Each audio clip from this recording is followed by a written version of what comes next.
like to introduce our speaker, Mark Kisner, who has many years working in the addiction treatment business. He's the clinical director at Hired Power in Huntington Beach, and has also many years of supervising clinicians.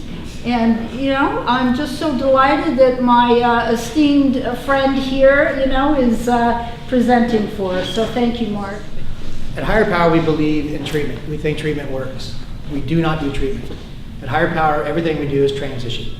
We help people get to and from. We help people, we do interventions, long-term monitoring, personal recovery assistance. But I don't want to talk too much about Higher Power. But the reason I kind of bring that up is everything we're talking about is transitions. And how do we transition from, again, treatment works, but we lose people when they leave. We lose people when they transition to the next level of care. So our whole purpose of Higher Power came about, and it was about transitions. This is a new form of technology for me, guys, so bear with me. I get a swipe. Just a little information up there. A good example of transition. I have up here the Serenity Prayer. And the Serenity Prayer, most of us know it in this room. Shall we say this? God, grant me the serenity to accept things I cannot change, courage to change the things I can, and wisdom to live. The reason I like this on this presentation is that is in early recovery, that's easy, that's quick, it's good to know, and it's a great prayer. And it saves a lot of lives. I can't think of how many times I myself have kind of sat in the corner and said that prayer. Matter of fact, I think I did it about 5 minutes ago. Here's a longer version of that, where it talks about living one day at a time, enjoying one moment at a time, accepting hardships as a pathway to peace, taking as he did this sinful world as it is, not as I would have it, trusting that he will make all things right if I surrender to his will, that I may be reasonably happy in this life and supremely happy with him forever in the next. Amen. That's a lot in early recovery. A lot of folks in early recovery, I've met many of folks that if they saw this version, they'd be done. They probably would have walked prior to us being able to kind of help them through this process. But it's a good example of transition. How early recovery's here, we transition, and then later recovery, there's a lot more that takes place. That's going to work fine. Everybody can see that fine? I wish Martin was here. He could kind of help me through this. On here we've got the 5 sobering facts about what happens with addiction. This might be, most people completing addiction treatment are pretty much fragile. The balance between sustained recovery and the resumption of alcohol and drug use. More than half will consume alcohol or other drugs in the year following their discharge. We've seen this repeatedly over and over, that people relapse. I am a huge advocate that relapse is not part of recovery. That's my own belief system. I often work with a lot of students on the stages of change. There are 5 stages of change in my belief system. Some students want to write 6, being relapse, that 6th stage. I have seen it written a few places. Did I hit the wrong button somewhere? I forgot he was at the pool. There you go. More better. Better? Second, the window of greatest vulnerability for relapse after treatment is the first 30 to 90 days. We all know when people get home, they struggle. And I think what we believe at Higher Power, and I'm a huge advocate of the family systems, is when people leave treatment, unless the family's being treated as well, we're walking right back into that same environment that they left.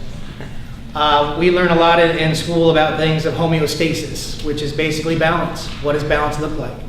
And that family, in general, when people come back from recovery, if the family doesn't know what to do, they're going to do the same thing they've always done.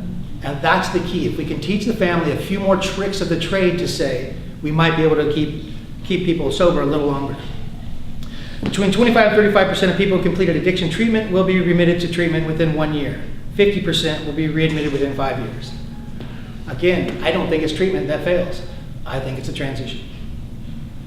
That's everything we do. Recovery is not fully stabilized. The point of risk of lifetime relapse drops to 15% until after 5 years of sustained recovery. Sustained addiction can be lethal. Relapse following addiction treatment produces high death rates from accidental poisonings, overdoses. I like that poisoning in there. I'm only going to do these one slides, guys, and I'll put this down. Cardiovascular disease, AIDS, suicide, and homicide. As we all know, so many people relapse after. I'm trying to think of the term. I can't even think of it. But a lot of addicts will go through detox to cleanse because they've reached such a high tolerance rate, it's not working anymore. So you go to detox, you get clean for your 7 to 10 days, you get out of your system, you go back, and you can start getting high again. Not that uncommon for a lot of heroin addicts. Has anybody heard of this process? I wanted to say it's washing, it's Spin cycle. spin cycle? Love it.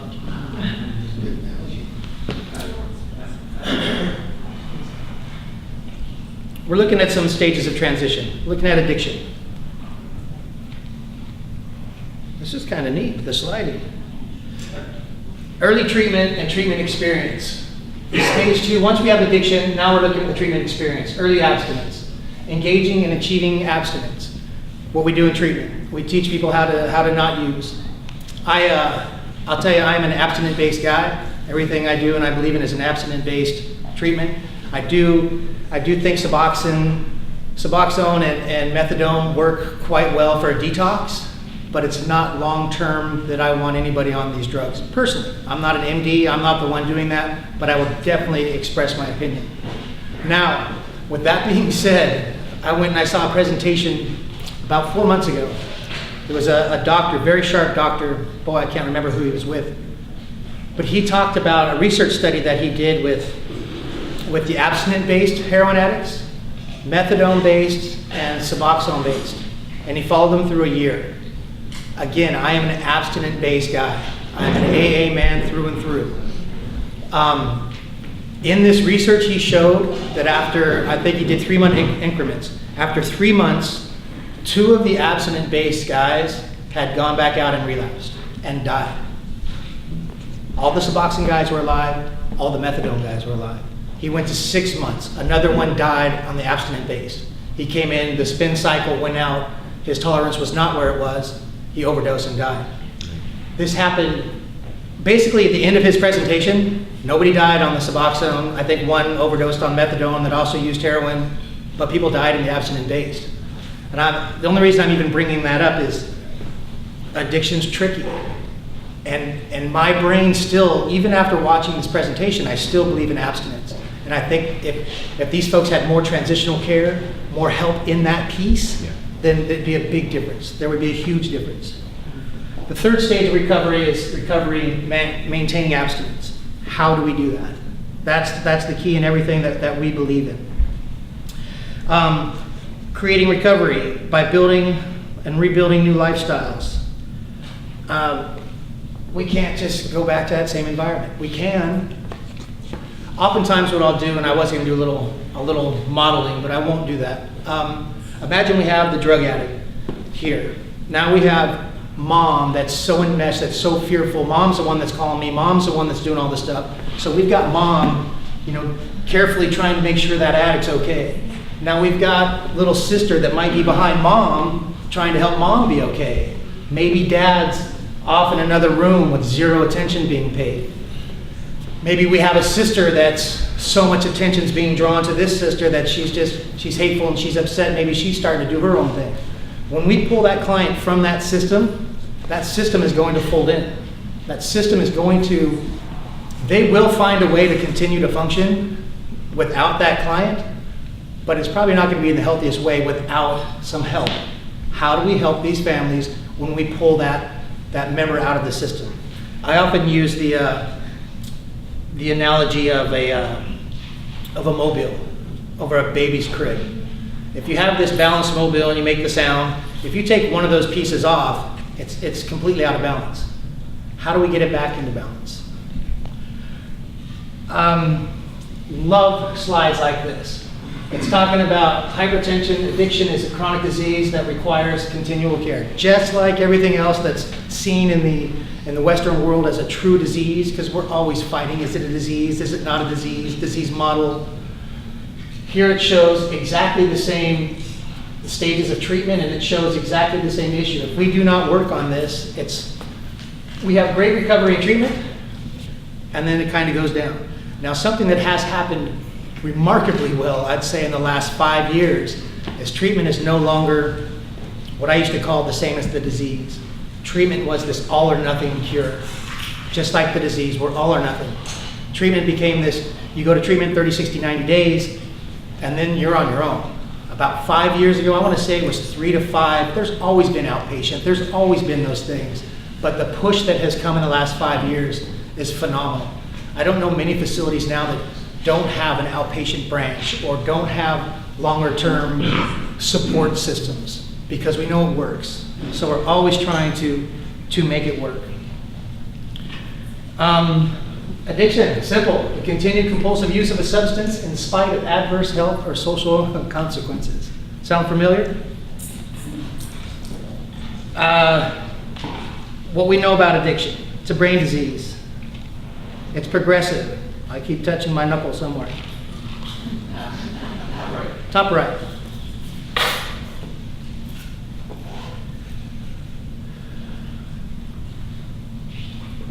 When a family systems perspective, everything is a family issue. We deal with a family disease. Addiction is a family disease. It affects everyone involved, not just the addict. You guys have probably seen this term, dis-ease. So we just go from the lack of comfort. Oftentimes, our folks will be viewed with moral character. These are issues of moral character versus a disease. They did it to themselves. They should have known better. Sister doesn't do it like they do it. I had a problem too, but I was able to stop. That deals with a lot of folks. A lot of parents may have gone through some issues, but maybe they stopped. So it becomes harder and harder to understand. We're huge believers that because of family addiction, because of a disease, it requires more family education. The more the family knows, the better chance for the addict and the family. One of the biggest things I run into with our long-term monitoring is I might have a mom calling me over and over. In our monitoring, we work with the clients and the family. But I will talk to a parent 100 times more than their daughter. Because mom said, is she doing, shouldn't she be doing this? Shouldn't she be doing that? And that's one of the great things about monitoring. Just another aspect of long-term care is what we often say is what we do is we take the parents out of that policing role. They're no longer the sober police. Let us be the sober police. Because there's nothing harder than going home. Maybe you're around friends. Maybe you want to drink or use. And these young girls and young men that come from these programs, it's difficult. And so many think they can go back with their friends and just not do it. I'm going to go back, but I'm just going to not do it. So say someone, they're not doing it. They're fighting it. They want to get drunk, but they're not. And they come in and mom sees them maybe trip over the carpet or say those 4 words in combination that she heard one time when he was drinking or she was drinking. And right away, I knew it, you were drinking. Person's not drinking. They're fighting their butts off not to drink. They're doing everything in their power not to do it and now getting blamed for it either way. Real quick to see, I'm damned if I do, damned if I don't. So these are just ways we often talk about educating the parents. What are some ways that we can present that? What are some ways we can open up communication? Again, family involvement. Cannot stress that enough. These here are fun. You smoke, you eat fatty foods, and then you get coronary artery disease. You have largely caused your own problem, yet still it's recognized as a disease. It's a great thing to use maybe at the parties you go to and say, well, they did it to themselves. I love that line. At least now I know which one to touch. The next one talks about someone with family history of diabetes who eats enough to be overweight and then develops diabetes. Has caused much of their own problem, yet it's still recognized as a disease. These are all things that we can use in conversation in the future if we run across, an addict's done it to himself.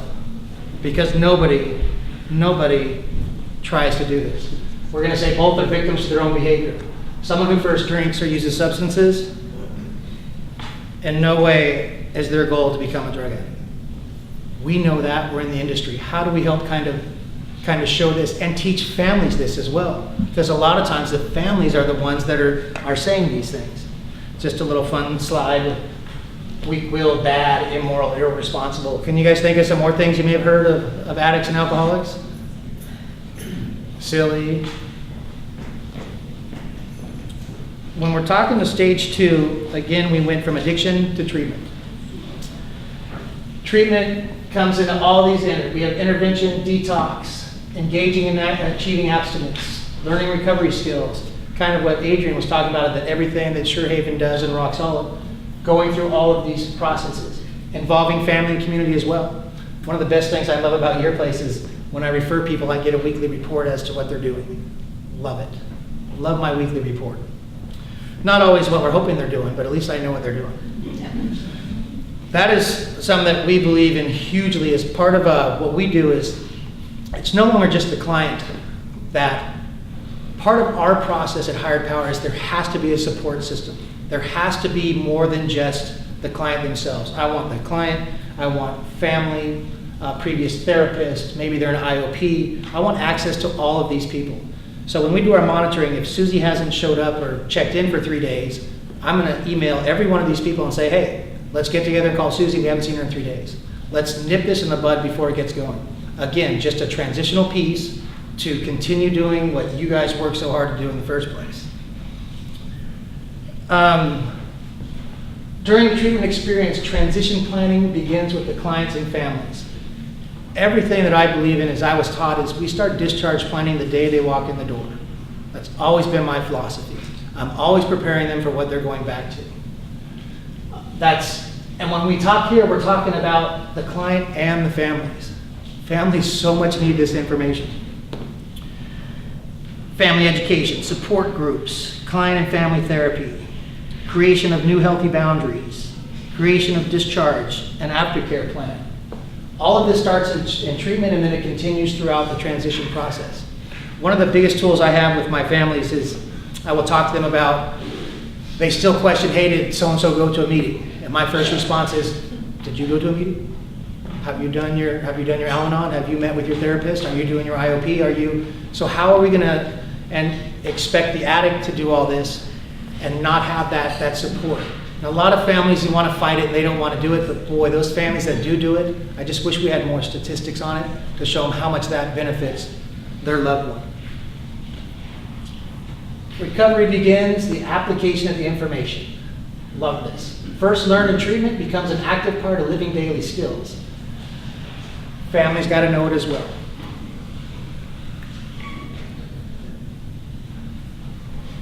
Recovery. How many people would you say, that's one thing I often work with my students is, can you be in treatment and not be in recovery? I'd say, got a lot of folks doing that. Can you be in recovery and not be in treatment? Absolutely. So oftentimes with a lot of folks and parents and parents also is, what does recovery look like? Recovery is not abstinence. Recovery is the process of finding a better way of learning, of growing and working. It's a voluntary maintained lifestyle characterized by sobriety, personal health, and citizenship. Recovery is a lot more than abstinence, and we do not, I'm not an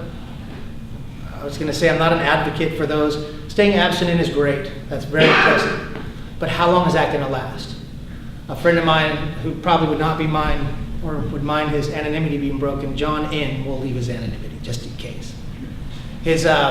One of his best lines is, if you think your life sucks, it does. So when we got these young folks coming home, seeing all their friends having fun, and they're not, all they're seeing is they're not having fun like them. They're not, if we can get them out of that arena long enough to increase their social support system, have maybe even some more family interaction, get them to see that life rocks. Life's pretty good. So that's a whole process of the transition. Early recovery, time for readjusting. Early recovery is tough. That's that thought process that I think that's our window. With a lot of our clients that are just getting out, how can we get them to have some fun? I'm a believer that often addiction kind of takes away, it breaks our fun meter. It kind of messes up our ability to have fun. So at least that's what we think. That's a thought process. If I don't have this, I'm never gonna have fun again. So it's always fun to go out and do some fun things. I've even tricked guys, and brought some sober friends around, and we went to a baseball game and something, and afterwards he said, hey, that was a lot of fun. Then I come back, all those guys were sober. You know, this is what we do, this is life. When a group of sober people go out to, I don't know, to watch a ball game, I guarantee people around are saying, hey, I'll drink whatever they're having, because we're happy, fun people. It's that early sobriety, that early recovery when they step home, we have to emphasize that. How can we increase that to where it's just not, I have to do something different than everyone else? I have up here, all this change makes people in early recovery particularly vulnerable to relapse. I can't tell you how many people I deal with that come home, they go right back to the parties, they go right back to the stuff, but they don't use. I'm just not going to do it. And they're not having a good time. It doesn't take long to kind of fall back into that spot. I'm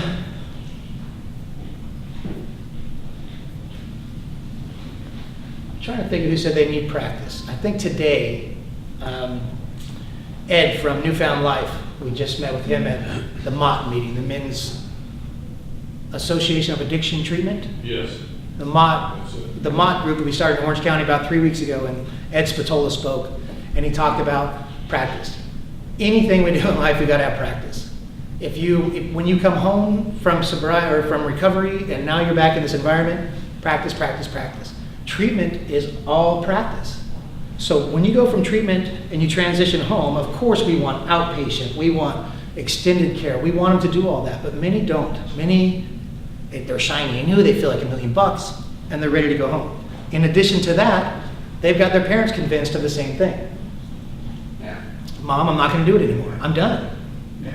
So the parents see the shiny and new. They see this kid that they raised and not this kid that just came around sometimes, and they're excited about it. So they too kind of lessen the things that need to be done. And let me rephrase need. Boy, I don't like need. I believe you need to eat, sleep, and expel. That's kind of my belief process.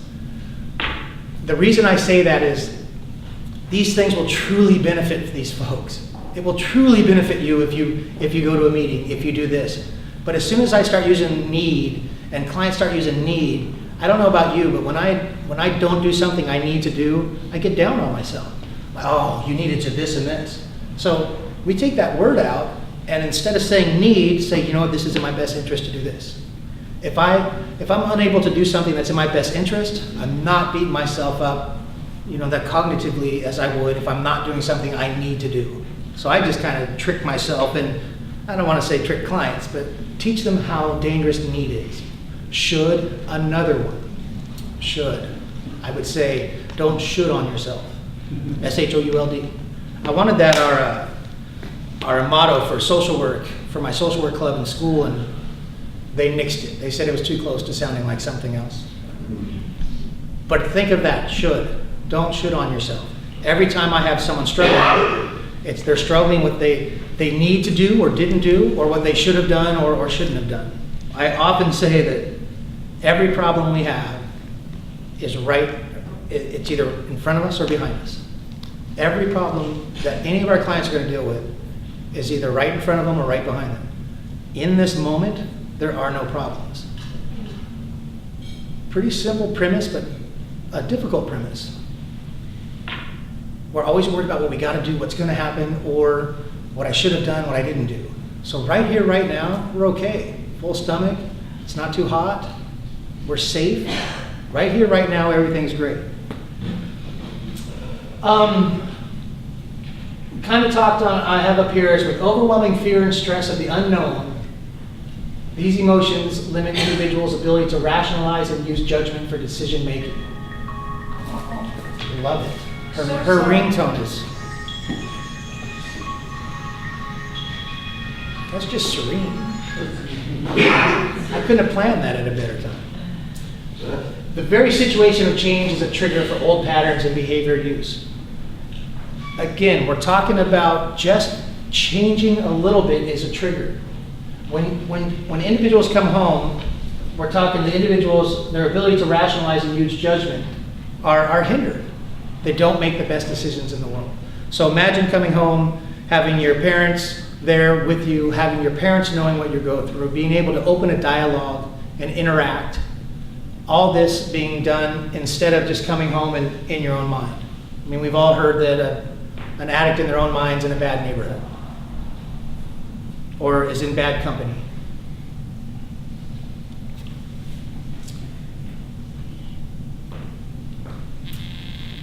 Good statement. Treatment does not fail someone. The inability to overcome barriers and triggers through application of new skills, thoughts, and ideas obtained in treatment to ongoing and active change is what fails. Treatment's not what's failing. People are learning a great deal in treatment.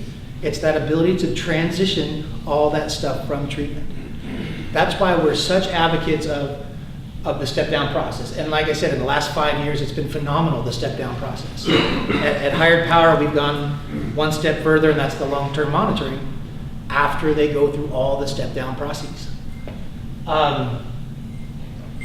When I look at this, I just think so much about how do you overcome that stuff? They already know. You just taught them all that. So how do we maintain those exact same things they've learned right into the transition? I mean, I don't know about you guys, but at a facility of mine, they're making up their beds and making up their minds. They're keeping things cleaned up. We've got chores. I mean, nobody's refinishing the furniture or anything, but everybody's cleaning up behind themselves.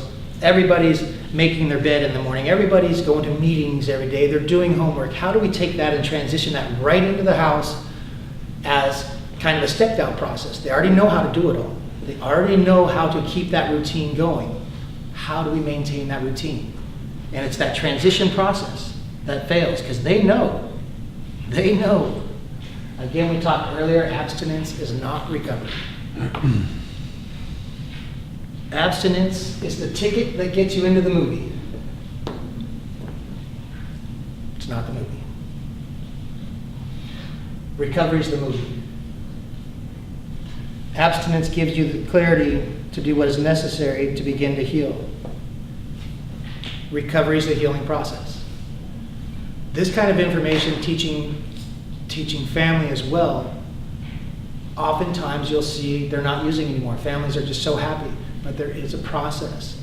There's a reason we do what we do. You've got to push away the shiny and new and really work the process. Education, education, education, practice, practice, practice. Big advocate for replacing, I mentioned earlier, within the process of recovery, the substance must be replaced by thoughts, behaviors, and activities that bring joy and purpose. That is huge. We're huge advocates for having fun. A lot of what Hired Power does is we do personal recovery assistance, which are sober companions. And oftentimes, well, let's just say when they get to us, it's not their first rodeo. Folks have done this for quite a while. So now we're adding something to it. I myself, as a therapist, could not imagine, I couldn't imagine back when I was working with clients, or several clients, if they were to go home with someone that knows how to do this, my goodness, that would be pretty cool. Not only go home with someone who knows how to be sober, but have that information relayed back to me, be able to maintain a therapeutic role to where we could say, hey, maybe try this.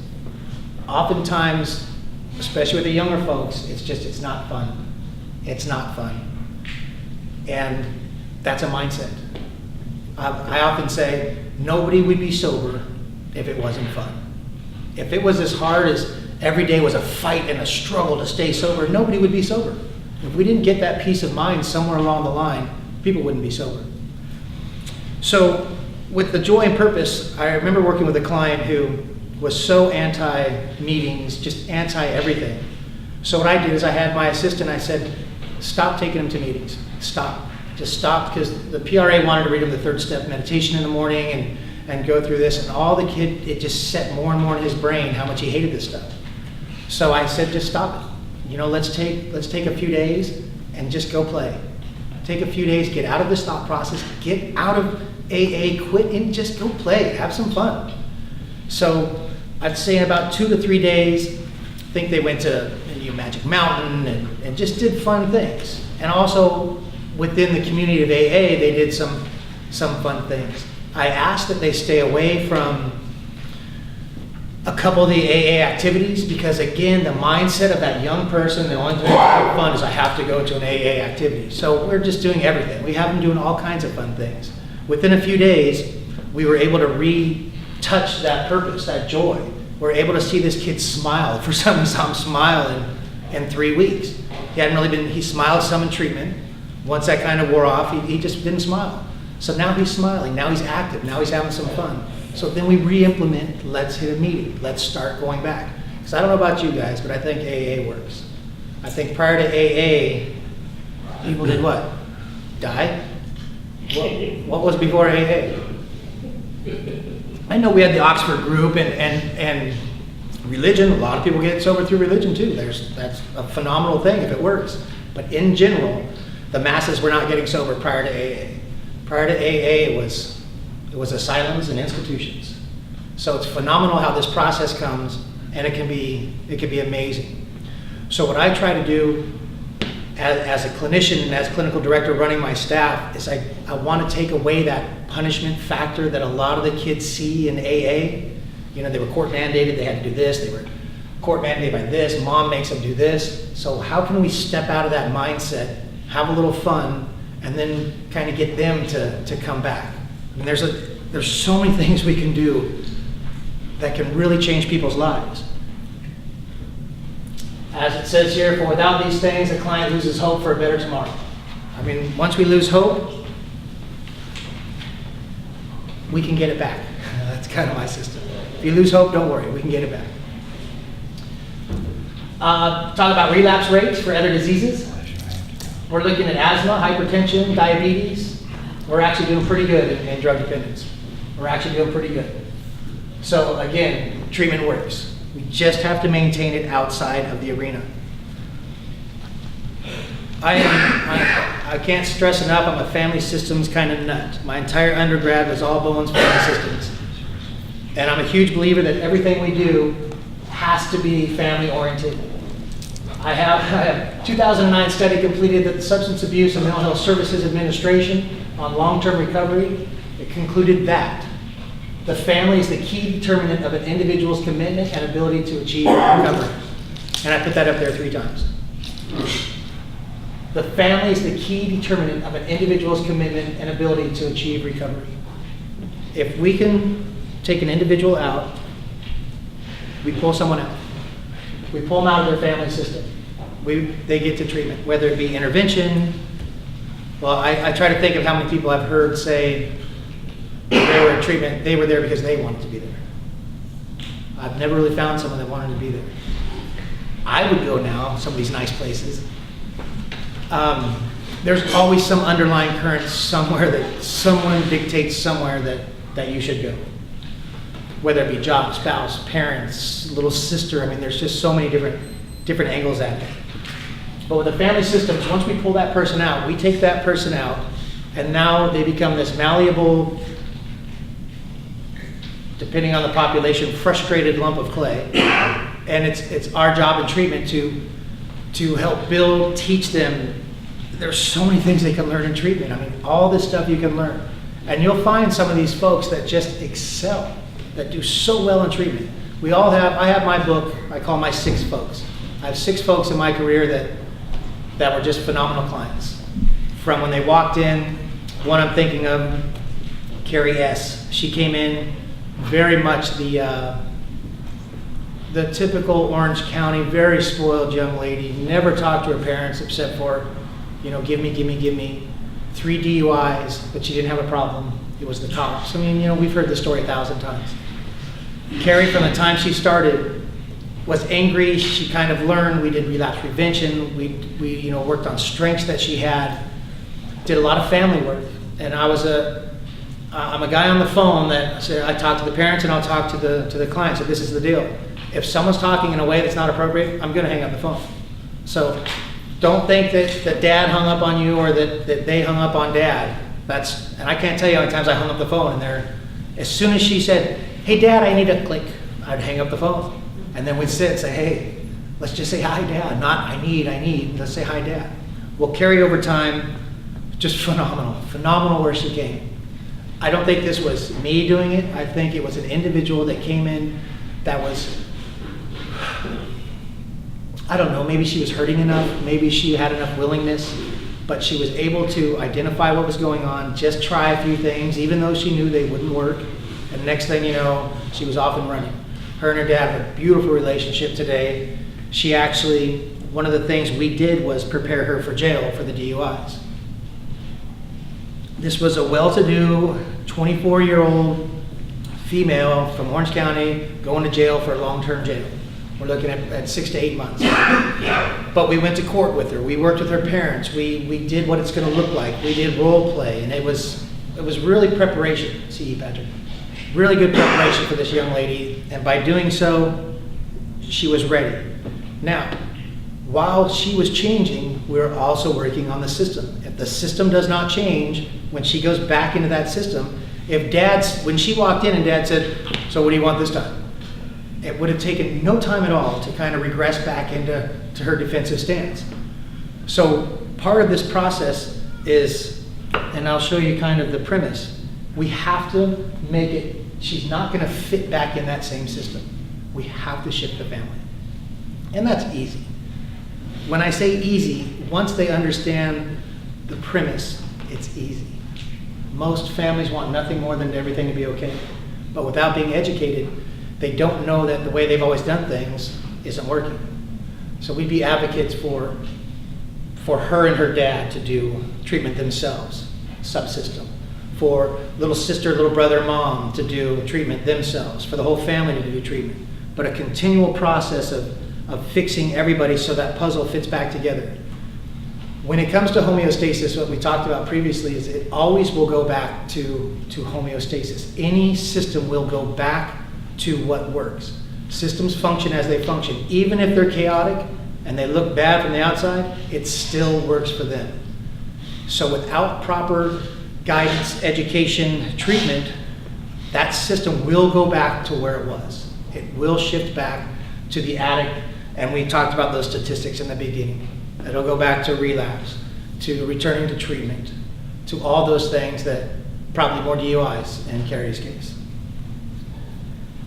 When I talk about family, it's well beyond family as in the nuclear family. Family's everyone.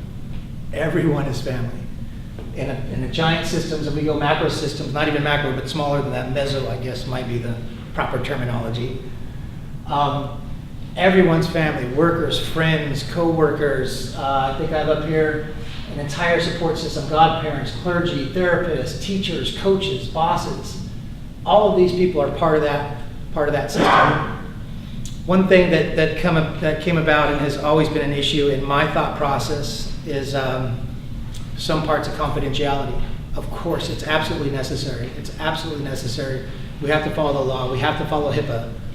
It seems like many a drug addict and alcoholic have identified that if they don't say we can talk to them, we can't talk to them. So then we have so many people come in that won't let us talk to anyone. And we cannot shift the system without communication.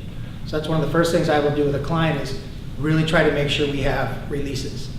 At Hired Power, as I said earlier, we do not do the monitoring unless we have that entire, what we call a sober support system. If they put one person on there, I call the client and say, hey, I just see your mom on here. I need some more folks. Actually, I don't say I need, but I say it might be in your best interest if we had some more folks. So kind of working with them, we identify a few more folks that might benefit them. This is a great statement. You don't have to drink to suffer from alcoholism. One of the biggest things I do with the family is I've had so many parents, it seems, I'm trying to think, but I can think of so many more dads than moms that have said, look, this is not my problem. It's not my fault. Why am I doing all this when they're the ones that are doing that? So when I kind of talk about, it's not just the alcoholic that suffers, everybody's suffering. And once they see that it can be fixed, oftentimes people jump in wholeheartedly to try. I don't even know what that one says. We all hear this, the only person we could change is ourselves. Pretty powerful statement. Many times we hear this is a disease of perception. It's all perception. And if we can help the client and the families see that it's their perception that's kind of running things, then we're able to do some work. We're powerless over the disease, but we're not helpless. Kind of some simple things. Early recovery asks families to shift their focus from other examination to self-examination. How does a family transform information, education to lasting change? So while the client's in treatment, if we're able to help the family with treatment and do some family work, then we're really working the system together. And they're going to have to implement their skills as well as the clients. Everybody's got to do their part. Some blocks that get in the way. The belief that treatment is finished when a client walks out the door. Pretty common. Again, that shiny and new. Here's my daughter back. I've never seen her like this. She's bright. She's happy. She said she's going to meetings. I've never seen her do this well. We all know that usually what happens is they start to miss a couple things. You know, meetings might stop, social interaction might stop, all kinds of different things might end. The key with this whole process is it's not finished when it's finished. At the same time, I am not a person, you'll never hear me say to a client that recovery is for the rest of your life. For the rest of your life, you're gonna have to go to these meetings. I hate when clinicians tell them that you'll be an addict forever or for the rest of your life, especially in the early recovery. We're dealing with people that just hearing for the rest of their life, they're done. They're done. Heck, I'm not doing this the rest of my life. Let's just do it today. Let's just do Monday things on Monday and we'll move on. As time comes on, you know, that perception changes and we're much more willing to try some things. Lack of education, understanding, and commitment to the role of family in the transition process. Another huge reason what gets in the way. The family is not transitioning with the client. Everything we do at Higher Powers, how do we transition together? How do we take what they know and help the family regain? I often say, we become the sober police and let you regain that relationship with your loved one. Lots of places do long-term care. So I'm just not pushing Higher Power, I'm pushing the process of these long-term processes. Lack of accountability on both the client and family to follow through with the aftercare plan. That sound familiar to anyone? Great aftercare plans, we have it all set, they're there, they're again shiny and new, I'm gonna do it all. Doesn't take long to dissipate. Doesn't take long to just miss one here or there. It doesn't take long for mom or dad to say, oh, that's okay.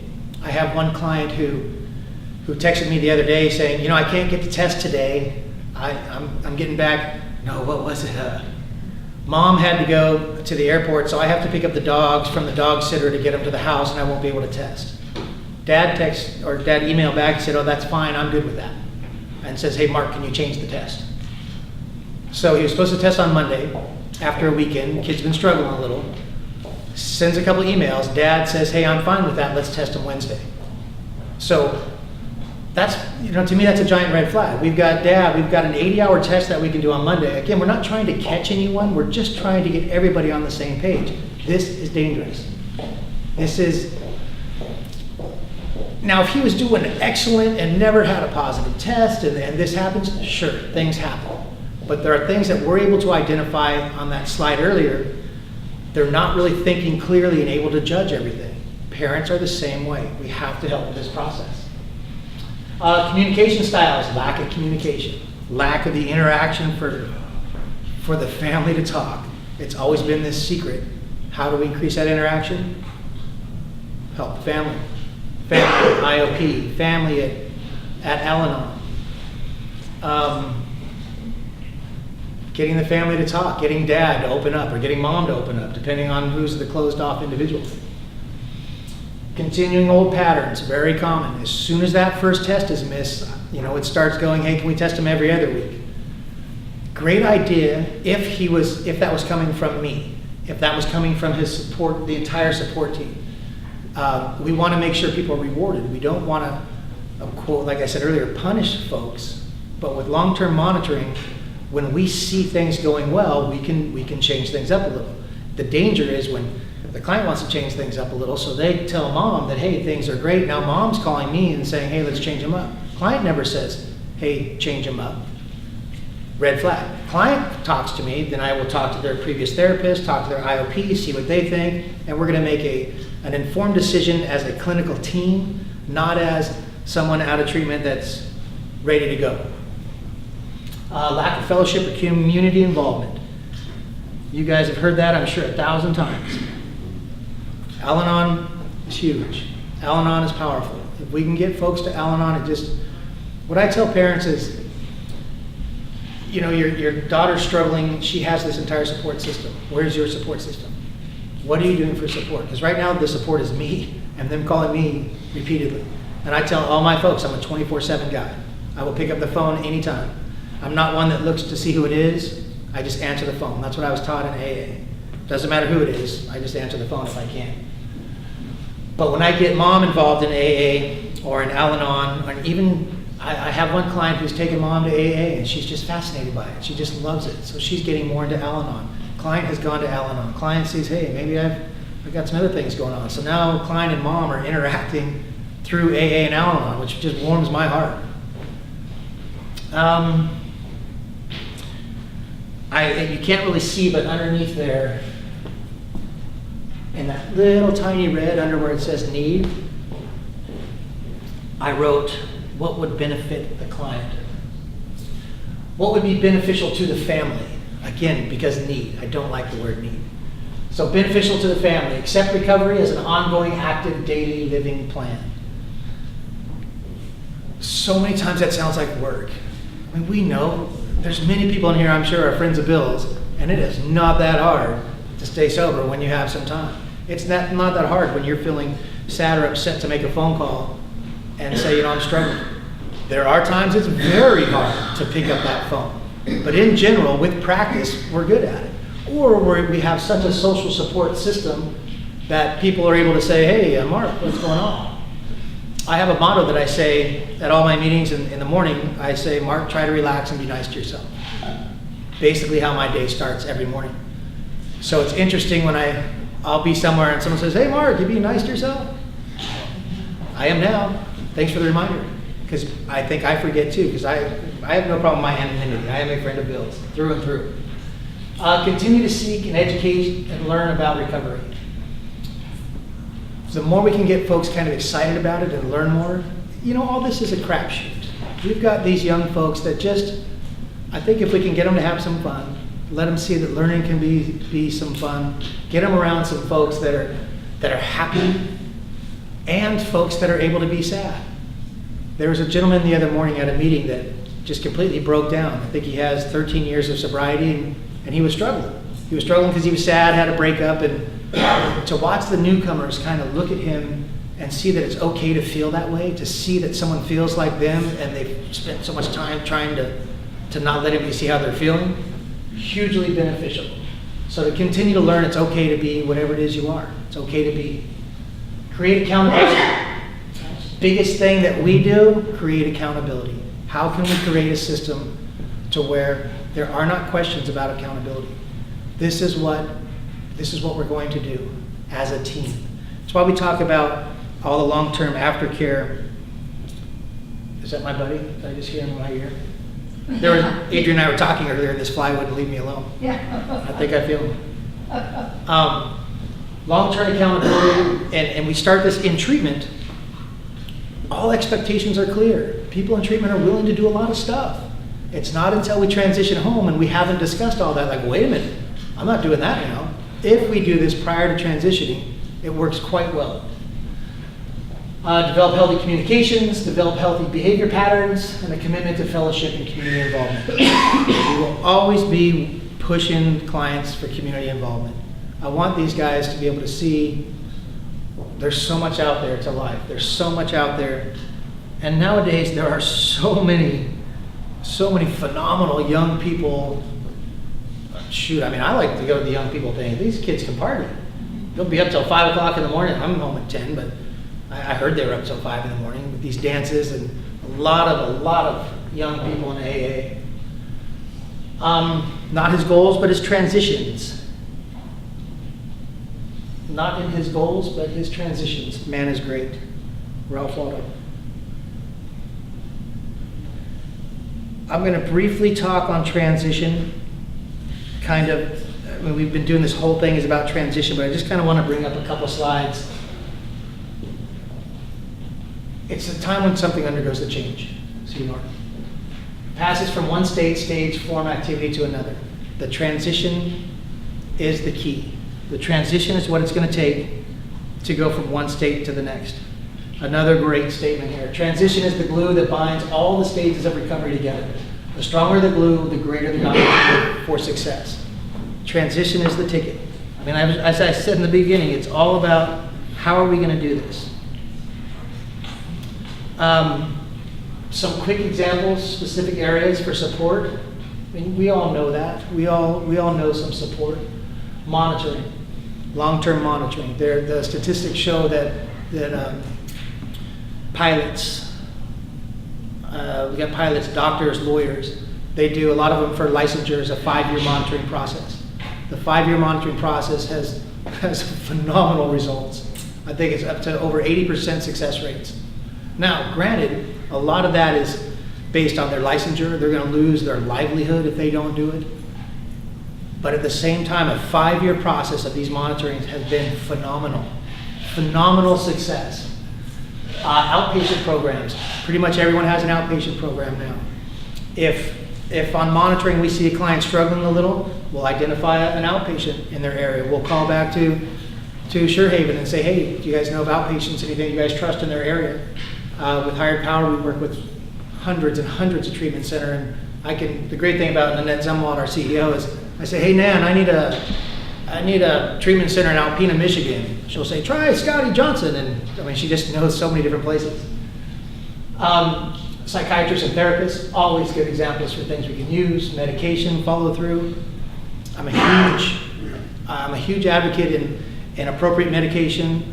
I used to be anti-all medication until I learned more. But any type of antidepressant, antipsychotic, I mean, you can't not give someone an antipsychotic if it's necessary. I guess you can. It would make for some adventurous time. My brother's paranoid schizophrenic, and him off his medication is fascinating to watch. But he hasn't been off medication in 17 years. My upbringing with my brother was, every time he'd start a medication, his brain seemed to adjust to it, and then he would kind of go back into a psychosis. And it took probably 10 years of my childhood of going in and out of psych wards with my parents trying to find my brother, that he ended up on a combination medication that in 17 years, it's phenomenal. He's right back to doing very, very well. Monitoring and managing symptoms, kind of identifying what's there, what's going on, how are we approaching it. Develop personal accountability and responsibility for sobriety. One of the best things we can do is, again, if you have all this set prior to leaving, we have behavioral contracts. I think I have that all in here as well. Home contracts, something that we can set up prior to going. Prior to going home, there is no argument, there is no making someone do something that they don't want to do. Oftentimes, kids will turn things around. If we have all that done prior to leaving, it's just, hey, this is what we all sat down with professionals and we agreed on this stuff. I'm going to do this stuff, you're going to do this stuff. My stuff's going well, how are you doing with your stuff? Nothing more powerful than, like I said earlier, with mom going to an Al-Anon meeting, say, hey, I hit my meeting today, you want to join me? Again, I wrote home contracts, what's available for the clients and families in their home communities.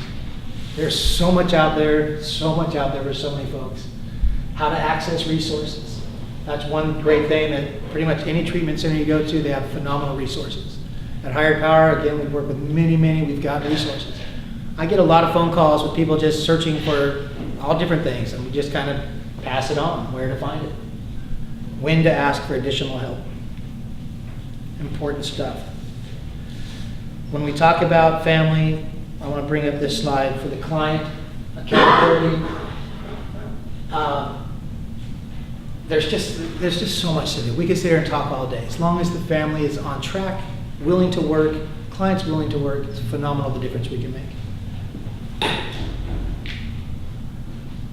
I wrote on here at home contracts, establish family rules, basic, simple rules. And we had talked previously about all of these. These are all things that were done well in treatment.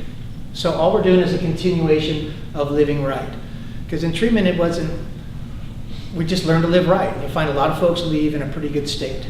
So it's pretty easy to transition these home as long as we maintain that accountability. It's when that lapse of accountability happens, that's when we start to struggle.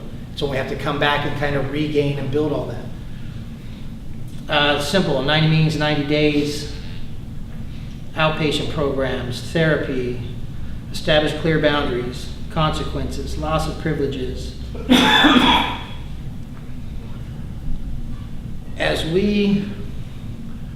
Basically the thing that we really push at Higher Power is again, everything is a transition, getting to treatment, getting from treatment to a lower level of care. First thing you learn in school is the least restrictive environment. We always want clients in the least restrictive environment. If we've worked with some treatment centers that were almost afraid to present monitoring because they were afraid, what if the client wants monitoring rather than our outpatient? It's not an option. They're not ready for that lower level of care. Currently, the least restrictive environment for them is the outpatient. So just kind of tying all this together, it just takes a lot of work. It takes a village. And it takes the acceptance and the recognition as a field that this is kind of where things are going. This is where things have been mandated. I think the new managed care, I heard that today too, is managed care is just that. They're managing the care. That's not our goal is for us to manage the care. With long-term stuff and more collaboration with everyone, one, with a long-term process of that long-term transition care, one, it's better for the client. Two, it's better for the family. Three, it's better for your treatment center for outcome studies and things of that nature. And four, it's better for our profession. It shows more long-term successes. I know a lot of times in Washington, they're not really happy with treatment. I've heard a lot of folks say, treatment doesn't work, but it does. It's the transitions where we fail. With that, guys, thank you so much for your time.